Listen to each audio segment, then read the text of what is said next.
Bonsoir et merci d'être avec nous dans votre émission Question Première. Ce soir, pour coller à l'actualité sociale, nous recevons Jean-Marie Nomertin, secrétaire général de la CGTG et membre du collectif des syndicats et associations. Bonsoir. Bonsoir.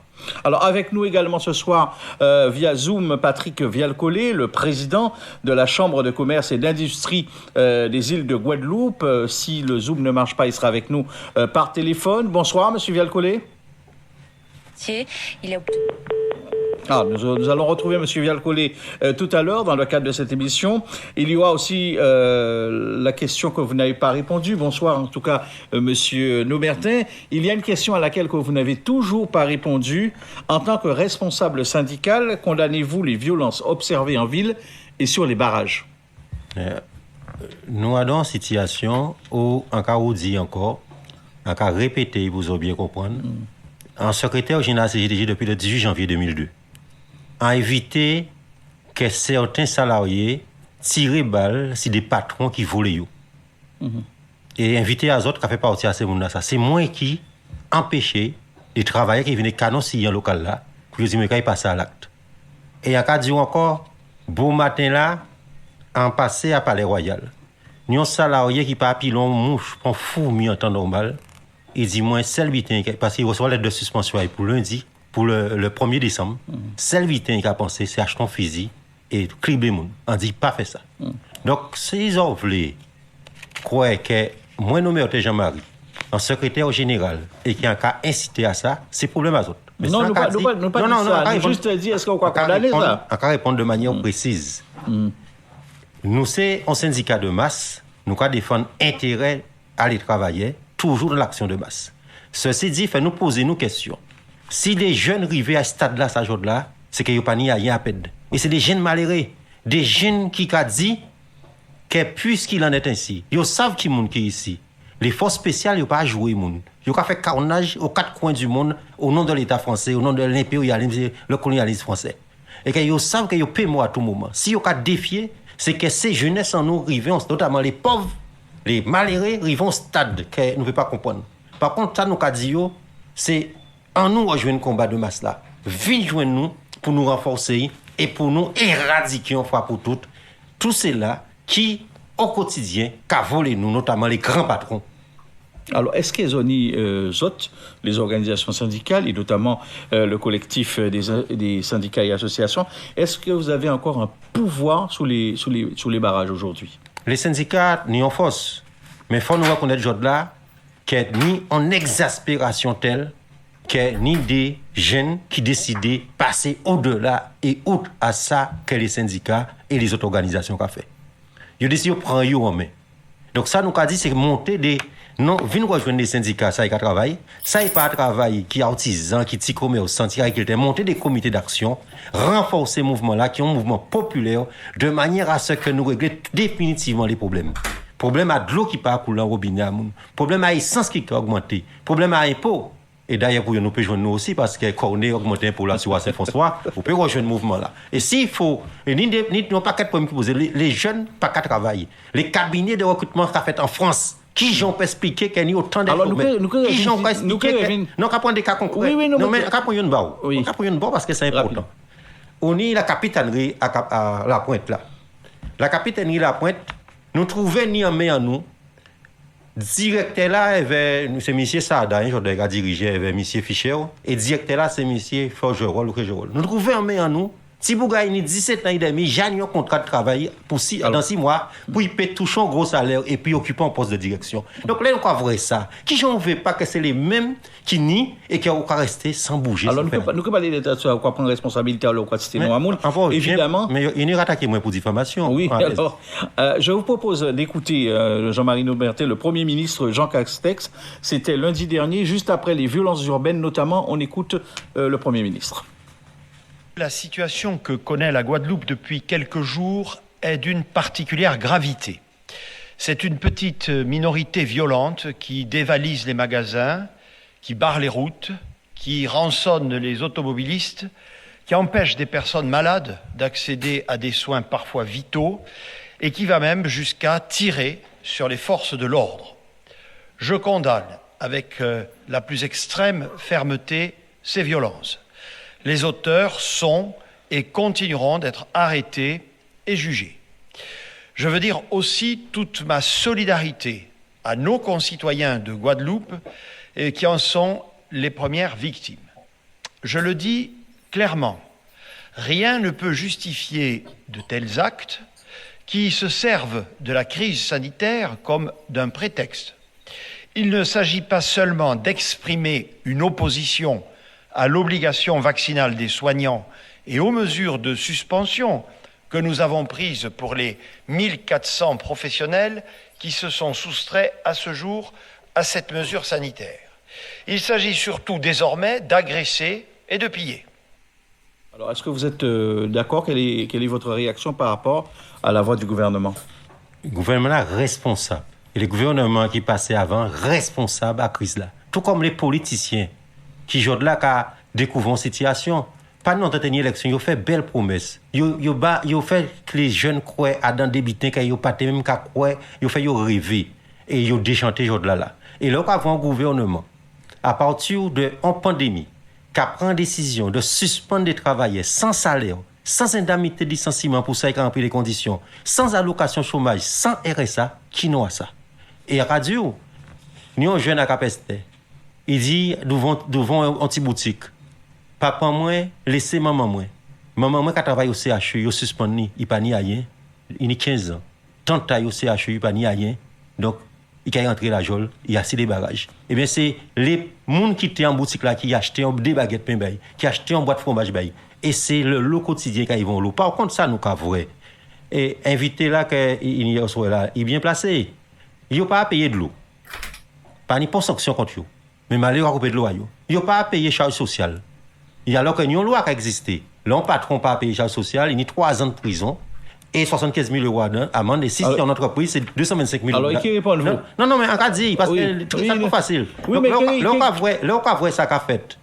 On vend des parasites. Oh là, la région, il y a 3 millions pour acheter cancer. Il n'y a pas qu'à payer charge sociale. Alors, qui j'en voulait, que moun rester gentil et attendre, considérer la vie belle. Non, la vie pas belle. Monsieur Vial-Collet est en direct avec nous par téléphone. Alors, vous avez entendu les accusations de Monsieur Nomertin et puis le Premier ministre. Alors, quelle est l'analyse que vous faites à ce stade du débat, Monsieur Vial-Collet? Bon, la situation est très grave. Je ne comprends pas comment Monsieur Nomertin m'accuse de ne pas payer de l'eau, de pas payer mes charges sociales. Mes entreprises sont à jour des charges sociales et j'ai toujours payé l'eau de mes entreprises. Mais là n'est pas la question. Nous sommes dans une situation, une impasse, où les Guadeloupéens et les entreprises sont victimes. Quand M. Nomertin dit que le mouvement est populaire, je crois que le mouvement est très impopulaire et au final, on empêche les Guadeloupéens d'aller et venir. Moi, je pense que la grève, si elle a lieu, c'est pas d'empêcher de faire des barrages et de tout bloquer, de piller les entreprises, d'y mettre même le feu. C'est pas une grève. On a dépassé de loin. 80 entreprises ont été pillées. Vous vous rendez compte, Monsieur Rayapin, ça veut dire quoi 80 entreprises pillées? Ça veut dire des salariés qui n'ont plus de travail. Alors, moi, j'entends Monsieur Nomertin très soucieux de l'économie, très soucieux de l'emploi des jeunes, et en même temps, il bloque le pays. Je ne vois pas comment on peut construire une économie et en faisant tout pour pouvoir la détruire. En fin de compte, on est dans une histoire, c'est écraser le pays là. Voilà. Jean-Marie Nomertin.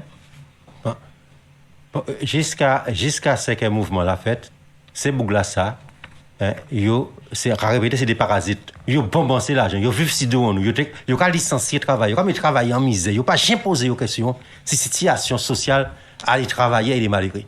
Aujourd'hui là, effectivement, nous avons une situation là, moun ni marre. Et qui gens au capé supprimer salaire à un agent qui travaille. Le public, loi 50 là qui a rattrapé le privé. Hein. La suspension, c'est les patrons qui ont licencié le travail sans bailler attestation pour l'emploi, sans payer indemnité de licenciement. Et là, pour prud'homme, c'est 10 ans qu'on attend. Entre-temps, où j'ai un paquet de dettes si doigts. C'est mon convial collé, pas comprendre ça. Il y a d'autres mondes. Nous ne pas défendre mal travailleurs et malheureux. Nous ne pas défendre les gros. Et donc, nous avons dit, nous avons pris responsabilité à combat nous et on a répété. produit facture de l'eau, produit facture à charge sociale encore payée, et à part moi qui a dit, c'est d'autres monde encore regardé juste et donner les une preuves. réponse de Patrick Vialcolé, et ensuite on écoutera les deux ministres du gouvernement. Allez-y, monsieur Vialcolé. Si vous permettez, monsieur Rayapin, moi je respecte les syndicalistes, je respecte l'action syndicale. Je n'accuse monsieur Nomertin de rien. Alors bon, m'accuser publiquement de ne pas payer mes factures d'eau. Produit facture de l'eau. Nous, par rapport à produit facture de l'eau. Oui, mais le débat n'est pas là. Je ne vois pas comment vous pouvez dire ça. Ça s'appelle de la diffamation. Mais attaquez-moi diffamation. Mais je le ferai, bien sûr. Pas de problème. Vous le savez. Alors, moi, j'ai un peu de mal, toujours, des personnes qui ne créent jamais d'emploi. Quand on dit qu'on licencie, moi, quand j'ai commencé ma vie professionnelle, j'avais 2 emplois. Et aujourd'hui, j'ai près de 700 salariés. Donc, je ne comprends pas qu'on puisse me taxer et me dire que je ne crée pas de richesse. Moi, j'aurais aimé que M. Nomertin puisse nous dire qu'est-ce qu'il a créé aujourd'hui dans le pays. Si la région me met 3 millions d'euros, on peut créer un bidon fois. Si Charles me met 3 millions d'euros, quand on touche pour Corsair, on peut créer une entreprise tout de suite. attendez, Jean-Marie Nomertin est fini. Je n'ai rien touché pour Corsair. La région a investi dans Corsair, donc dans une entreprise. Et jusqu'à maintenant, je pense que cette entreprise, c'est très important pour pouvoir garder de la concurrence. Et donc, ce n'est pas, on m'a pas donné 3 millions. Enfin, monsieur Nomertin, n'essayez pas de faire croire aux Guadeloupéens, ils sont assez avertis pour cela, qu'on puisse donner de l'argent à quelqu'un. Ça n'existe pas. Par contre, vous pouvez toujours présenter un projet à la région. Je ne sais pas s'ils vous suivront, si le projet est solide. Mais en tout état de cause, je vous invite. Pas bien le rouler, oui, suivez-moi. Alors, on va revenir. Vous invite. Non, monsieur Nomertin, essayons d'être sérieux. Sérieux. Nous sommes face à un problème très grave. À vouloir, si vous voulez, essayer de vilipender les gens comme ça. Moi, je vous dis, vous aimez le pays. Je mets pas ça en doute. Et moi, j'aime mon pays également. Moi, ce que je voudrais, c'est qu'on essaye de sortir de cette crise, de faire en sorte que le pays puisse reprendre son développement. On sort d'une crise qui était très grave, qui a été une crise sanitaire. Et au moment où on commence à redémarrer, où on commence à retravailler, c'est le moment où vous choisissez pour tout bloquer le pays. Avouez quand même que c'est incompréhensible pour tous les Guadeloupéens. Merci, M. Vialcolé. Alors, Jean-Marie Nomertin, on va revenir sur le thème un petit peu de notre débat ce soir. Alors, qu'est-ce qui pourrait aujourd'hui, selon vous, mettre un terme à ces barrages? Comment mettre un terme à ces barrages? On va rappeler que depuis 4 mois, nous avons manifesté. 4 mois. Depuis le 17 juillet, nous avons manifesté chaque samedi et nous avons un meeting chaque jeudi. Et nous avons une réunion tous les mardis. Tout le monde fait GF avec nous. Chaque samedi, on raconte combien de monde en moins qu'il y a dans les manifestations. Et ces jeunes n'ont pas dit nous, hey, manifestez toujours. Pas barrer la rue, continuez à faire ça, ce qu'on fait là, on peut arriver loin. Eh bien, nous avons ces jeunes ont décidé, à d'un appel à grève en nous, de passer en phase. Son phase de barrage. On a dit, c'est eux qui mettent à les barrages. Et que, là, pour nous, c'est regrouper eux. Nous pas qu'à réjouir nous des petits qui prennent gaz. Au contraire, nous avons dit tous ces jeunes-là, éviter d'attaquer les petits. Pas brûler à eux. Et nous avons défendre les travailleurs et les petits. Donc, par conséquent, ça qui dit là pour, c'est qu'il faut le gouvernement là arrêter de mépriser nous. Il faut respecter le mouvement là, ça, et surtout abolir les sanctions liées à la loi qui existait là. Alors, le gouvernement a commencé à discuter, en tout cas cet après-midi, avec le président de l'association des maires, Jocelyn Sapoti. Le gouvernement a pris bonne note des revendications, en tout cas des élus qui se sont appuyés sur la plateforme de revendication du LKP, et les réponses vont tomber probablement dans 2 jours. En attendant, nous allons revenir sur ce que disaient 2 ministres du gouvernement, et pas des moindres. Il s'agit de Gérald Darmanin, le ministre de l'Intérieur, et celui des Outre-mer, Sébastien Lecornu. On écoute. Quand on tire à balles réelles sur des gendarmes, et quand on se bat, l'État, pour protéger des populations en les vaccinant, quand on envoie 1300 soignants de métropole en Guadeloupe pour les protéger, lorsqu'on paye par exemple 100%, ça n'existe nulle part ailleurs, de l'hôpital public de Guadeloupe, je pense qu'on peut simplement dire que ceux qui tirent à balles réelles à cause de ça sur les gendarmes sont en dehors du champ républicain. Il est apparu que aller sur place dès maintenant présenter une surcharge particulièrement importante pour les forces de l'ordre. Et moi, je ne veux absolument pas que les forces de l'ordre soient détournées de leur mission première, c'est-à-dire protéger les Guadeloupéennes et les Guadeloupéens. Mais je veux dire, de toute façon, on va y aller en Guadeloupe. Alors, les ministres viendront en Guadeloupe, au moins celui de l'Outre-mer. Alors, vous voulez aujourd'hui, Jean-Marie Nomertin, une négociation directe avec l'État, on l'a dit.